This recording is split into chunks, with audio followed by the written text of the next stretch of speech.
this morning. We are excited to talk about world language proficiency because this is one thing that we believe in, and it's the way we organize our world language classes and our world language levels. So we are very excited to be able to talk about it today. My name is Monica Viku. I am the new language coordinator. I'm here, I came in August, so I'm new and I'm learning, but I'm very, very excited to be here. And I'm going to let my colleagues introduce themselves. Yes, I'm Raja. I teach in elementary, and specifically Arabic language. My name is Ana, and I teach in high school. I teach Spanish. This morning, we want to talk about how we look at proficiency levels and what each level specifically means, because we feel that this is going to provide parents with a better understanding of their children's level, and also of how we decide where a student should be in terms of language learning. And I wanted to start with a quote that I really like. Edmund de Waal said that with languages we are at home anywhere, and I just want to welcome you home because we speak languages. Languages keep us here and they brought us here, so we are connected through the language that we all speak. I felt very grounded coming into ASD when I saw that so often in all of our interactions, in all of our presentations, we bring up our mission and the core values. This is something that keeps us all on the same page. It's something that provides a common understanding and provides a common belief about what we want our students to learn and who we want them to become. And I said that many times already. The phrase that speaks to me the most in this mission statement is each student. I've seen mission statements where we say we want students to la la la la la la. But I feel that saying each student makes it more personal to every single one of our kids, and it's our goal and it's our aim that every single one of our students would have a positive experience and would become the best they can become from all points of view, language learning included. I'm going to take a few minutes at the beginning now to talk about the language program at ASD. It can seem complicated from outside because we offer many different things and they follow different patterns and different standards and different models. So as we probably all know, we offer Arabic, French, and Spanish across the school. In Arabic, we have two pathways, two strands.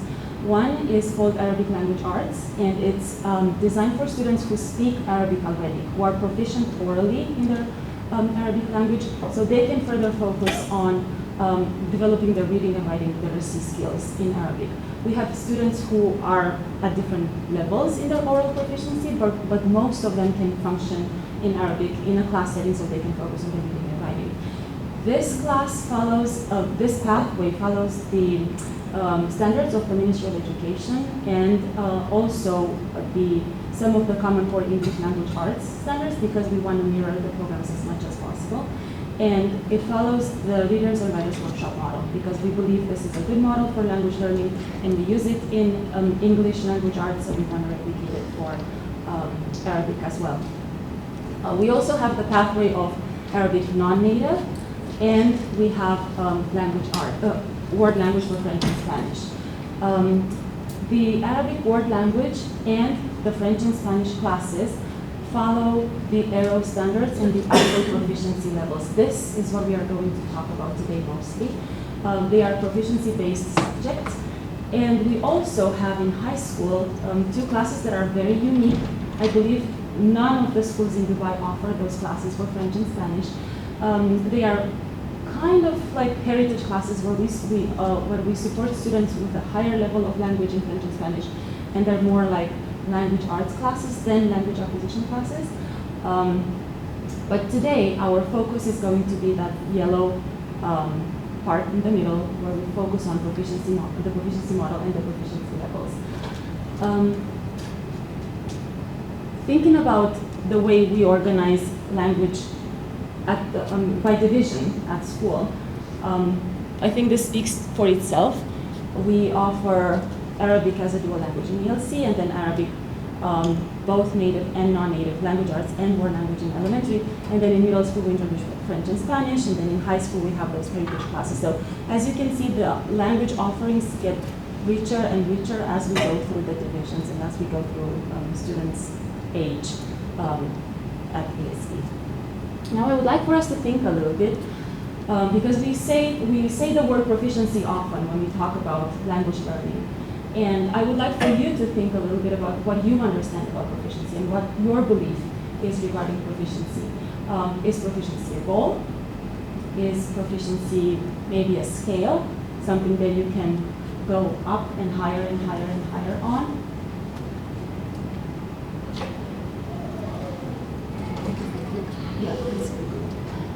Is proficiency maybe a combination of factors and elements that lead to a certain end in the language learning journey? Is it the result of a test? You took a test, now you're proficient? Ideally, you would talk to people sitting at your tables and start to brainstorm a little bit what your understanding would be of proficiency. Is anybody who would like to say something about proficiency? Because we're a very small group today. Anything that you believe about proficiency before we move on? I Yes, think please. being able to converse, hold a conversation. Being able in to that have a language. conversation. Mm-hmm. Yeah. Well, proficiency is described by the Oxford Languages Dictionary as a high degree of skill or expertise. And we can talk about proficiency not just in language learning. We can be a proficient tennis player. We can be a proficient soccer player. We can be a proficient mathematician. All of this concept of proficiency describes the ability to do something at a high level. The American Council on Teaching a Foreign Language, ACTFL, which guides our proficiency scale and levels, describes proficiency as the ability to perform an action or a function. And more specifically, talking about language proficiency, ACTFL describes it as one's ability to use language for real world purposes. This real world is key here because proficiency actually means being able to use a language, to have a conversation, to talk to people, to respond and engage whatever the topic is, in whatever situation, in contexts that are real, like you would go outside on the street and talk, or somebody would stop you, would ask you a question, and you'd be able to respond, regardless of the topic, regardless of your practiced language or your memorized language. That's the goal for proficiency. And the goal would be, as we said, to accomplish real-world linguistic tasks. So again, we see real-world purposes, real-world tasks, all across a variety of topics and settings. And this definition comes again from ACTFL. There are three concepts that I would like to bring our attention to because we often use their definition or our understanding of these concepts a little bit differently. Proficiency is, as we said, the ability to use language in a real-world situation. Then we often talk about performance in language learning, performance in language speaking, performance in language using. And that's described as the ability to use language in a limited and controlled situation, like in a classroom. You study some vocabulary about food and shopping and eating, and then you can role play, being at a restaurant and ordering food and getting the things that you want from a menu. That would be performance because it's something planned, it's something practiced, it's something controlled, it's a memorized set of language or vocabulary most often. And then we talk about the concept of achievement, which refers to the ability to reproduce and use in different contexts language elements that have been taught, mastered, learned, and you own them now. So you could use that language about shopping and menus at a real restaurant now. So you practice and use that language that you memorized and you mastered in a more realistic situation. All of these concepts are very important in language learning, and they provide a gradual scale in how realistic your language usage is. But just proficiency in itself represents that wherever you go, you're able to actually use the language and talk and respond to whatever topics and tasks and questions. This visual explains proficiency, in my opinion, very well. because I would like for you to think about when you took your driver's license test and you had to study, right? You had to learn the signs, the road signs, and the rules, the regulations, and everything. And then you took a written test more often, or a computer-based test. But then you had to get in the car, get on the street, and drive, regardless of who else was on the street with you. Whatever other cars were driving with you, you had to be there and perform it. Performance would be in language, the practicing of those signs, of those, just learning it and being able to reproduce it on paper. But proficiency would be you getting in the car, you going out and using the language. So that's the difference between performance and proficiency. At ASD, we use proficiency levels that we have not invented ourselves. These come from, as I said before, from ACTFL, the American Council on Teaching a Foreign Language. They are highly recognized, highly acknowledged. They are used across the world in world language learning situations, in schools, in adult learning situations. People understand now that proficiency is seen as the best way to measure language acquisition. So these scales were designed a while ago, and they have been readjusted and re-evaluated just to make sure that they are becoming more and more precise and more and as clear as possible. We have a couple of ranges on this inverted pyramid for proficiency. We have the blue range here at the bottom is our novice range, and we have novice low, novice mid, novice high. Then going a little bit wider, which means both quantity and quality, so we have more language as we go higher. We have the green range with intermediate, low, mid, and high. Then we go even higher, even wider, broader, into the advanced scale with advanced low, mid, and high. And then at the very top we have the superior range, and then the bottom of all is, the top of all is distinguished. Typically within a school setting situation, K to 12, a student can reach advanced low, or maybe go a little closer to advanced mid. But once you reach advanced mid, the topics that are coming into conversation become more abstract and higher level regarding science, regarding more philosophical concepts. So even maturity-wise, it may be hard for somebody who's still a teenager to be able to access those topics. That's why we say advanced low would be kind of like the threshold for K to 12 learning, and then you can perfect your language as you become an adult and your maturity level increases. So we want to give it a try. So you'll be a student now.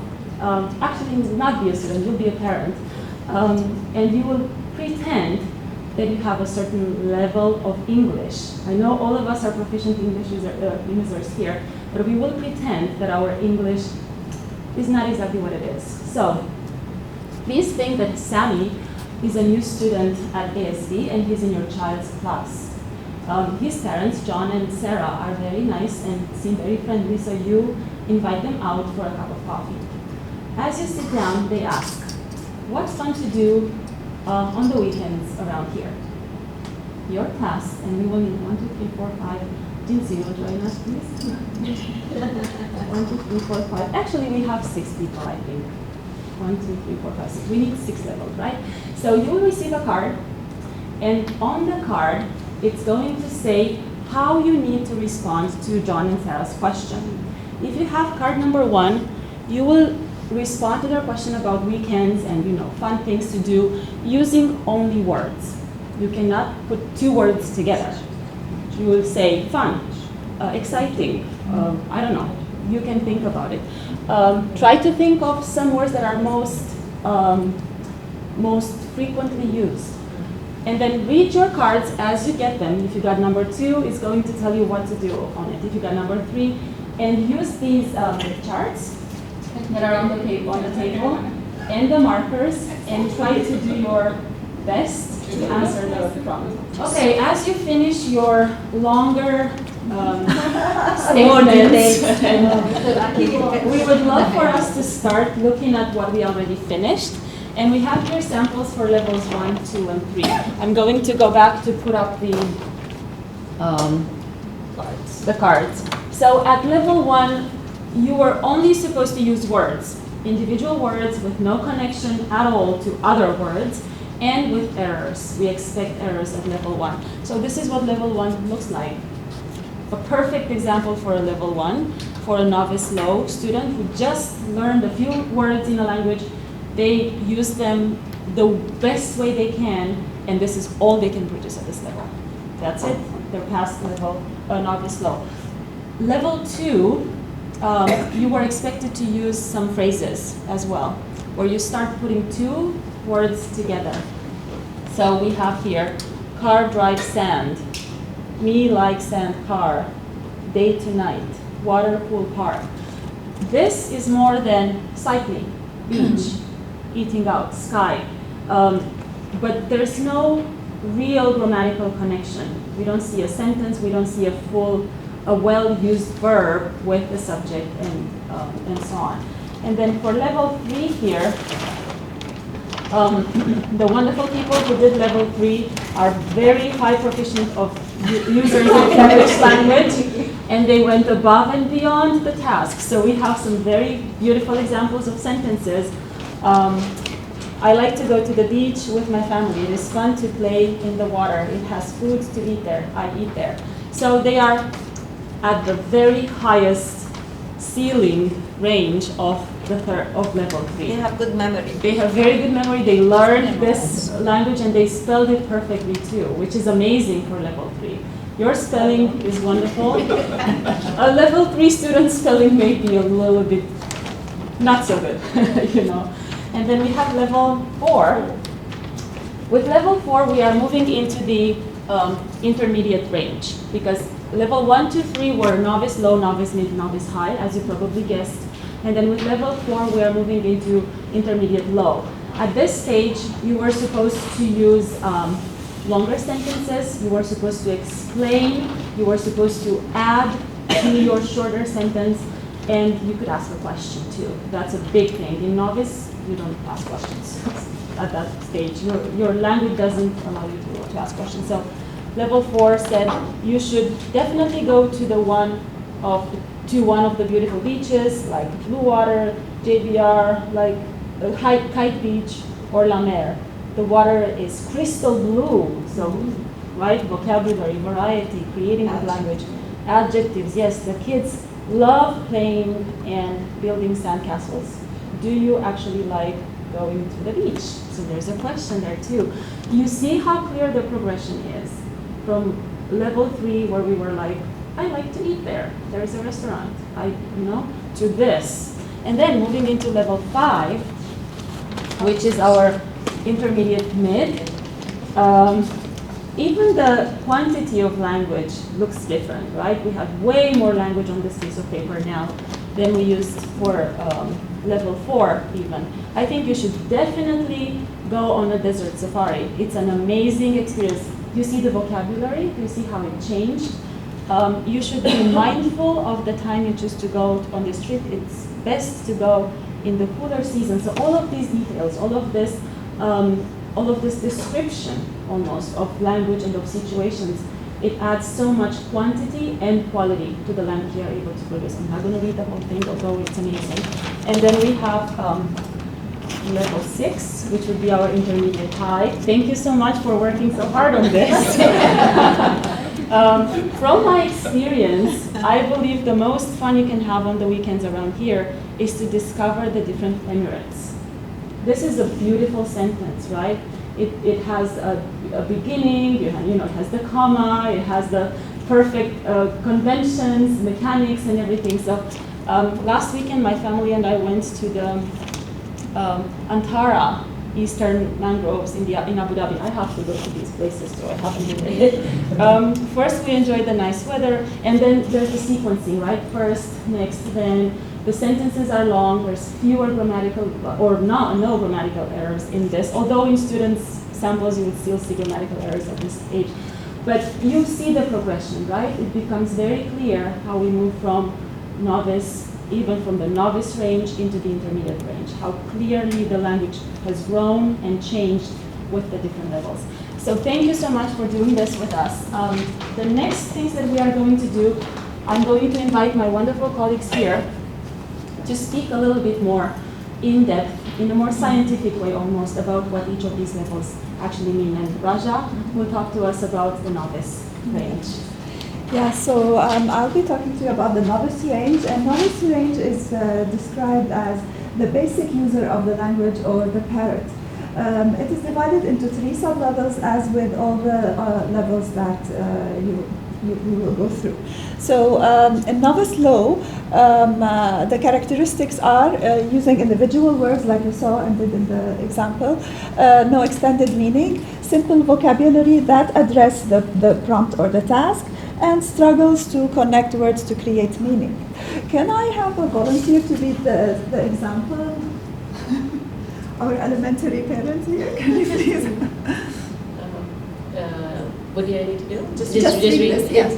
Kids home and TV, or play, read, favorite movie, Moana. Favorite movie? Or favorite movie.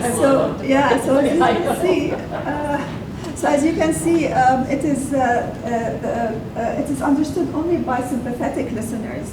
Novice low speakers are only understood by sympathetic listeners. Novice mid. In short, novice mid is about phrases. So we moved from words to phrases.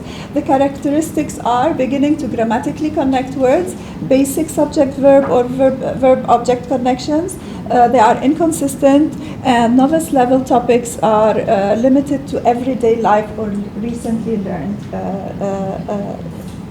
topics. Any volunteers to read the example? Okay. Kids play home and watch TV or play games. Read, play, watch movies, watch Jungle Book. Again, sympathetic listeners can understand the message or the meaning of what is meant. We reached the novice high level, which is sentences. So we moved again from words to phrases to sentences. Characteristics: simple sentences with very basic grammatical control and accuracy.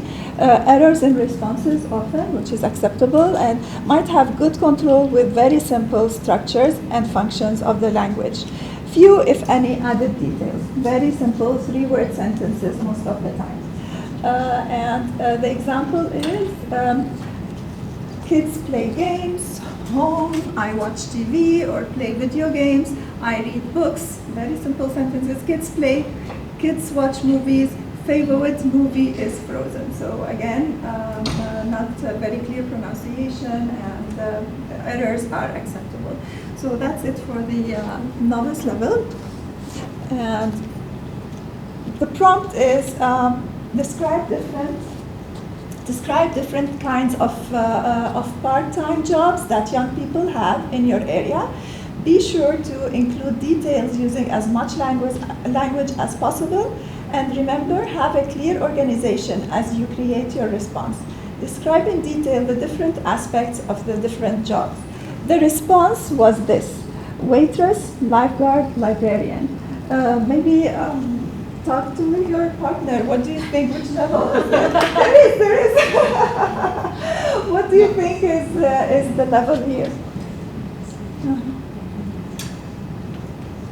Okay, and no, I did not ask you guys. What did you think? Sorry. What did you think? Was that what you thought? Yeah. Okay. Good. And we go to the next example. Write about a favorite book you read. Describe in detail the storyline of the book, or show your your favorite characters. Those you liked or disliked, and why. Use clear organization and create a well thought out response. Please read the response and think what is the level.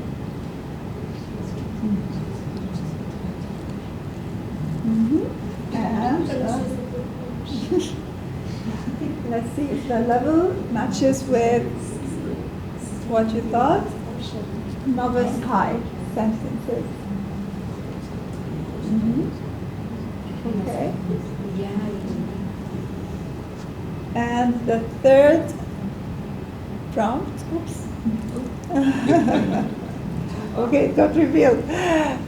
Prompt: what types of community service could someone participate in? How might these types of experiences change a person? Use specific examples to support your answer. At this level, it is expected that you write in well-organized, accurate paragraphs with much added detail. Use as much advanced language as you can. That is related to the question. And the response was very simple, and it was in a phrase, so it is Novice Mid. Another prompt. Describe your friends, what they look like, and what you like to do together. Be as detailed as possible and write in complete sentences. Remember to write in English. So please check the response and think what would be the level.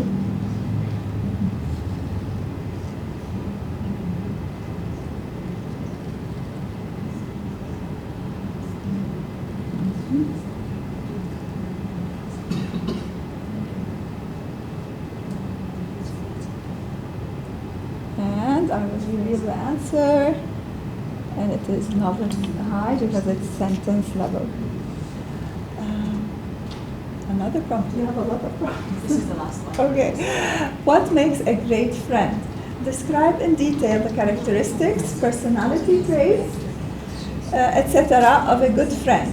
Write in complete sentences and remember to add a number of details in your response. Remember to write in English. Again, please read the response and think what would be the level.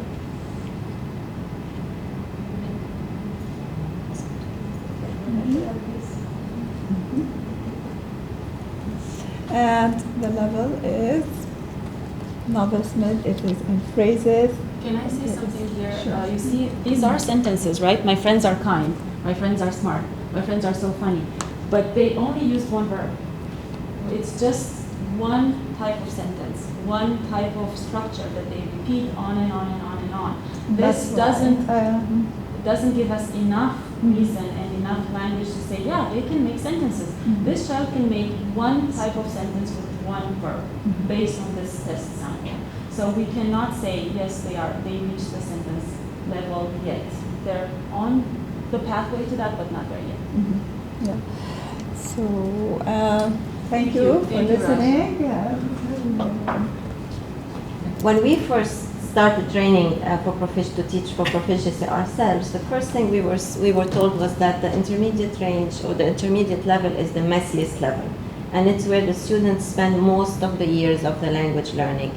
And why is it messy? It's because what Raja called in the level 1 the parrot is now going to start creating with the language at the first level of the intermediate. So we kind of move from really repeating everything that was said to me, and depending on how good my memory is, I can have enough language. But now the expectation is I'm going to grow in the language. It's honestly fascinating to see the progress in the language, how the kids grow in the language with the different levels of the intermediate. And there are 3 sub-levels, like the novice, intermediate, low, mid, and the high. And okay, so at the intermediate low level, we have what we call strings. So the sentences have some added details, like you saw on the samples you wrote yourself. We have adjectives now. We have more detailed about familiar things that the students memorized over time. There is a variety that comes in, and that's where the language becomes very personal. The students add their own variety. They talk about their own families in different ways. The phrases have now, the sentences have prepositions now. They have helping verbs, so the variety of verbs increased. And the sentences now can be actually really a lot more personal. So the learning at this point is personal. And the best thing about the intermediate level, and that's what we tell the students as they start, is this is the level where the best mistakes happen, because we reason through the mistakes and we start understanding why the mistakes are happening and how can we sort of develop the language. So this is, for example, a sample of an intermediate low student writing. We understand the message. Even a non-native speaker at this point can understand what the student, and there are errors which are expected and celebrated, because that's where we go back and revisit. At the intermediate mid, as you saw, I think it was in paragraph 5, where the students are connecting sentences. So now we introduce the word complexity. And we also introduce the word, obviously more details and connections. So the kids start using these, however, who, what, all of these to make their sentences longer. They ask more questions, and we call them original questions because they're not the ones they memorized when they are novice. How old are you and what's your name? They are questions that are intended for them to make the conversations longer. They are, we help them learn how to ask these questions. So one determinant one skill in the intermediate tells you this is a student working at the intermediate level is, are they actually asking questions? Are they connecting? Is their paragraph longer? So this is what an intermediate mid would look like. Fewer errors. Now we're talking quantity and quality as we grow in the pyramid, wider in the pyramid. But obviously we still have some mistakes. But it's now clear, much clearer for anyone who's reading it, being, And the intermediate, when we talk about the intermediate high, we are very close to the advanced low now because the areas, the lines become a little grayer when we are closer to the top. The language has flow. The students are actually able to create with the language. They can use the language they know to try to say something that they wouldn't have been able to say, and we call this circumlocution, which was one of the we are talking about things that are not as familiar as they started off in the lower level. We started, as you noticed in paragraph 6, talking about the past. One of the questions will be, talk to me about something that happened to you that you still remember. So the past tense is in the intermediate higher level. It's not perfect though, we will still find mistakes. Sorry. And that's a sample of an intermediate high student. I'll leave it there for you to read.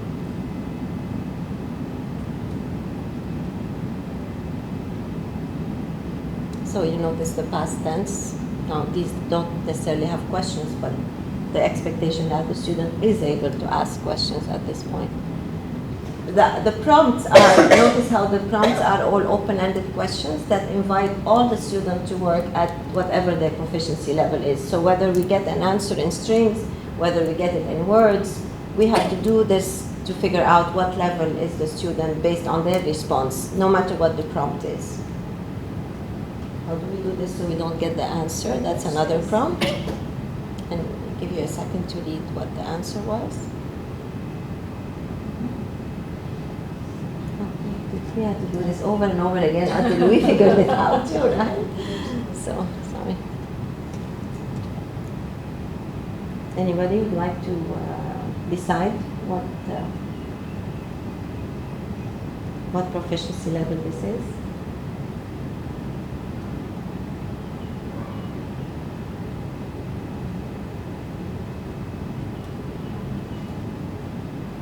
Any guesses? Intermediate mid? High or mid? Okay, let's go. Intermediate mid.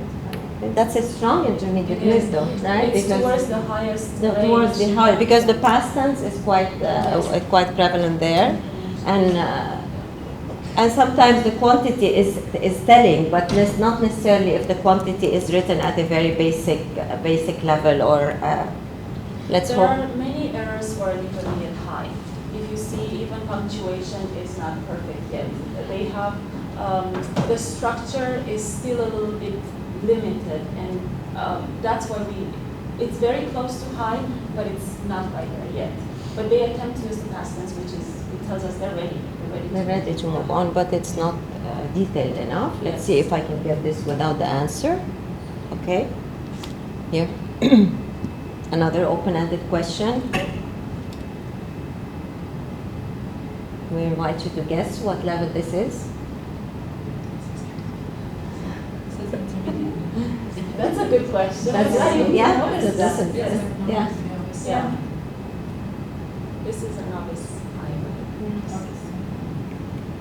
Yep. No, That's that's That's exactly what we had to do over and over again, and still do, to be able to make sure that we are,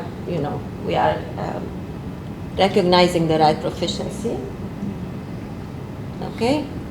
Oh, look at this nice response to the same prompt, right? So the prompt doesn't necessarily have to change.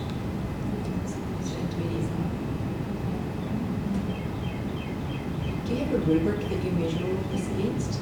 That's very complicated. Yeah. Well, even with the rubric, Yeah. it's that's it. And you see the difference between this and the connected. The connected had the past, the previous sample, but the way it looked, the way it was structured, the way it was organized is very different from this sample, right? So we can say this is an intermediate high student, but the other one was working towards intermediate high. Yeah. And sometimes the tendency is to look at the size and say this is intermediate high before going back and kind of looking at the details of it and the errors and the kind of errors. So this is where we start talking about patterns of errors or basic errors versus newly learned vocab and so on. I'm done here, I think. Oh, one more for us. Okay, one last one. We have put you in students' shoes when you did your paragraph, and now you are in teachers' shoes. Where you have to actually decide.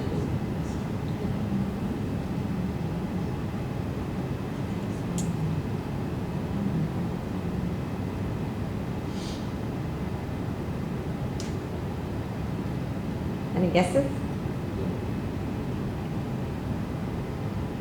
We see novice high. Novice high? Or intermediate low. Or intermediate. They're Oh, obvious. what is that? Sorry. We're Oh. here, we're back.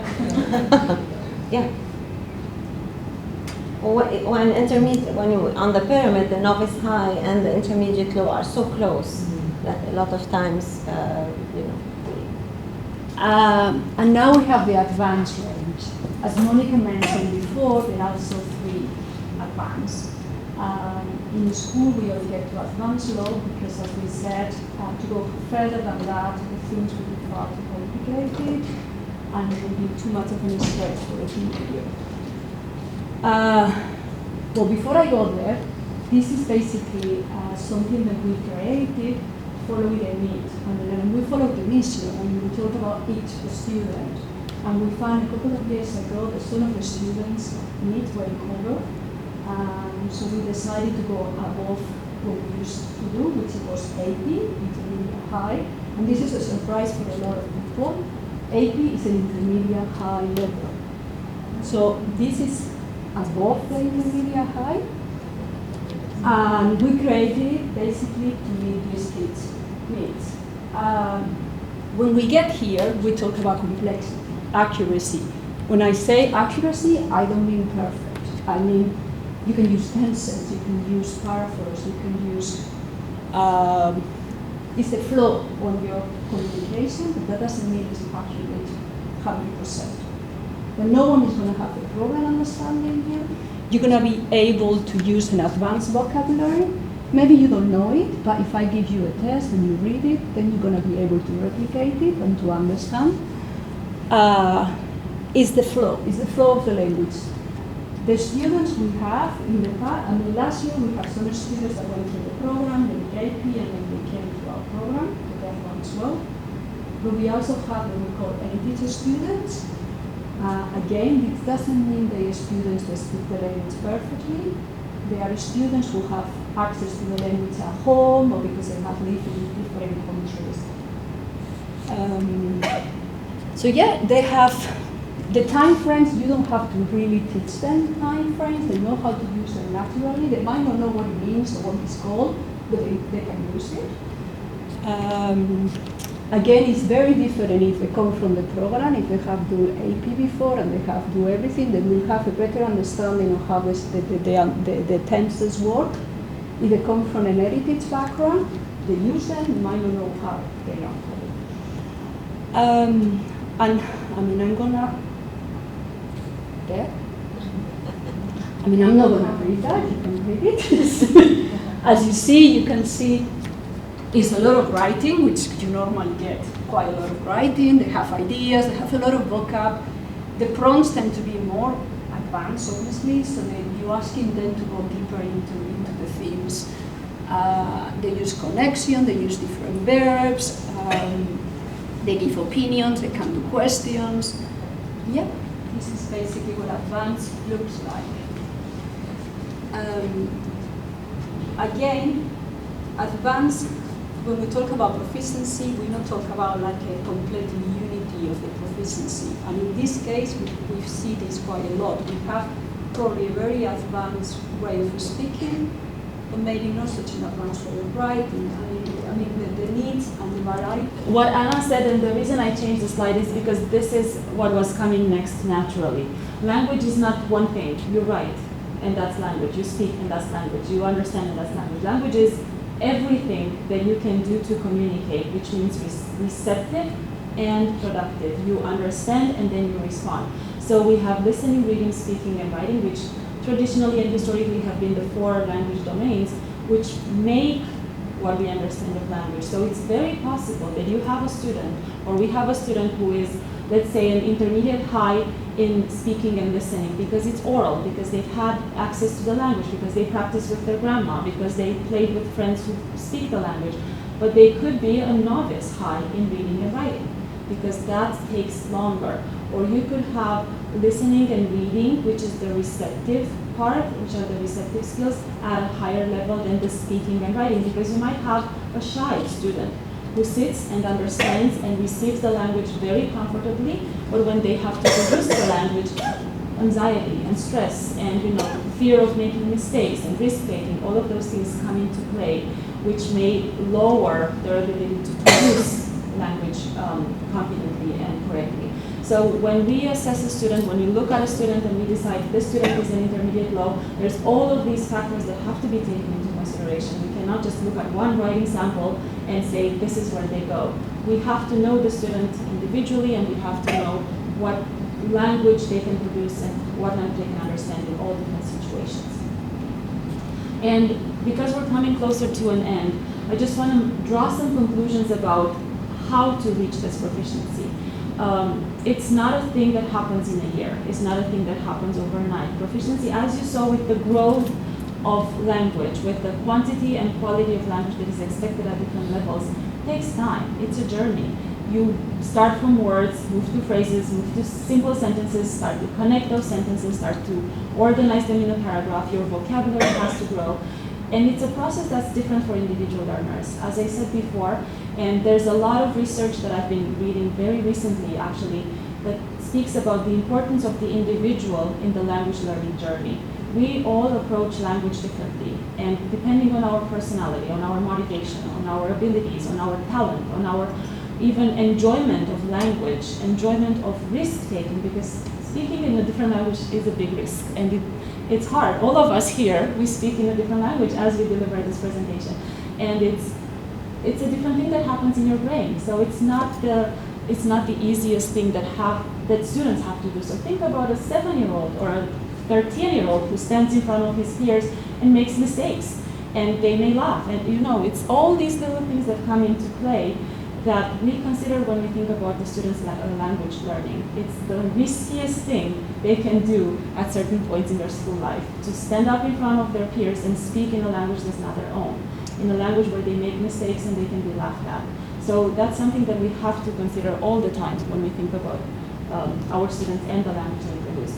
But we want students to feel comfortable with the language. We want them to know that making mistakes is okay, that we appreciate and celebrate, as Anita said, making mistakes, because we learn from them. And this culture of acknowledging and celebrating our mistakes is what we want our students to be comfortable with. And then there's another thing that we want to consider, the type of language that the students are learning. There's a lot of research, extensive research that went into that, how long it takes to learn a certain language if your mother tongue or if your first language is, for example, English, if it's an alphabet-based, if it's a Latin alphabet-based language as opposed to a different alphabet-based language. So there are researchers and smart people who have done a lot of numbers and a lot of calculations to see how many hours and how many years it takes for different languages. And just to see, there's a big difference between learning French, Spanish, Italian, Portuguese, very simple alphabet-based languages compared to learning Mandarin, Japanese, or Arabic, which require a very different set of skills and a very different set of learning to set the foundation for the language proficiency later. So to learn Arabic, it takes on an average 2,200 class hours. This is about 14 years in the language system, in the class system that we have right now, whereas French, Spanish, Dutch, or other similar languages to English, it takes 3 times that time. So all of these things are not something that we want to ignore. We cannot ignore this, and we cannot ignore the different challenges that come with learning different languages. We want to close with a very beautiful example of one of our own students. Chansok started here at ASD in kindergarten, I think, or grade 1, and he has learned Arabic since kindergarten. He's senior now? He's a senior. I think so. But this was recorded when he was in 9th grade, and he gives a beautiful presentation in Arabic, using what he has learned and what he's able to produce with the language to talk about COVID. At that time, it was the topic of the day. So we'll listen to a little bit of Chansok speaking, and you will see how he was able to go from words, from nothing, he came to ASD with no Arabic, to being a confident user of the language. مرحبا، أنا اسمي شان من كوريا. اليوم أريد أن أتكلم معكم عن أخطر فيروس في هذا الوقت، فيروس كورونا. قبل الفيديو أيها المشاهدون، هل تعرفون لماذا فيروس كورونا خطير جدا؟ أو أخبرني، كيف حال فيروس كورونا في بلدكم؟ في هذا الفيديو سأجيب على كل الأسئلة وسأشارك معلومات مفيدة عن المشكلة. هيا نبدأ.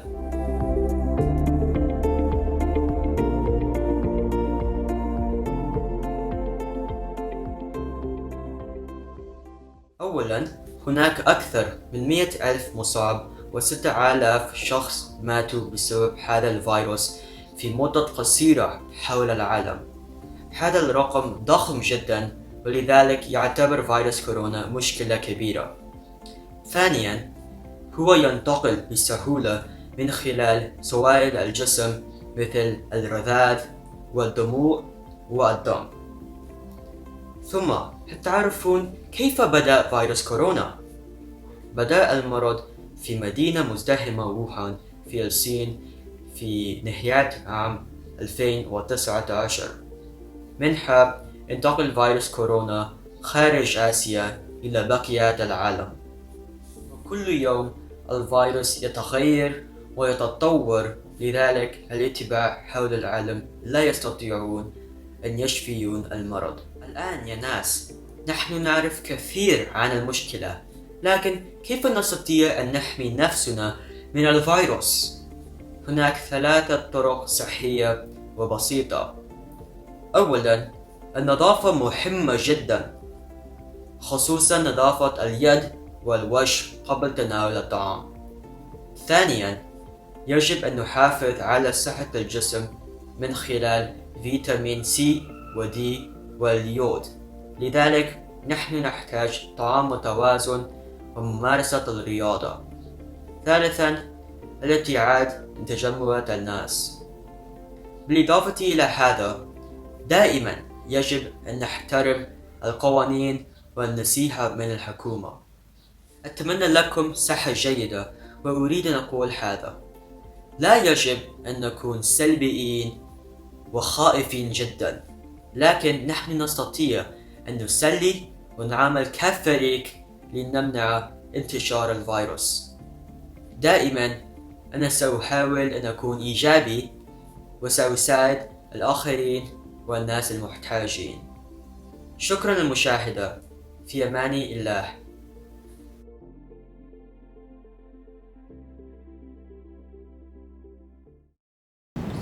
I wanted to let it play the whole message just out of respect for Chansok, because he has worked hard for 9 years to acquire the level of language where he can stand and deliver such a presentation. I didn't understand much. I have a sense of what he said because of prior knowledge and context, but I am so appreciative of the fact that he was able to start in kindergarten and produce that level of language solely through schooling, solely through the language, the Arabic language that he learned in school at ASD. So it's possible, and it's something that we aim for all of our students to reach through the lessons that we provide for them. We are coming close to the end of our presentation. I just want to leave you with one last thing. When I came here, I was asked to share my language philosophy, and I shared it with the teachers that I work with at the very beginning. And then Elita actually wanted us to display it here, because this is something that we believe in. It's something that we feel speaks to us as language teachers, and we also want to promote and share it with the larger community.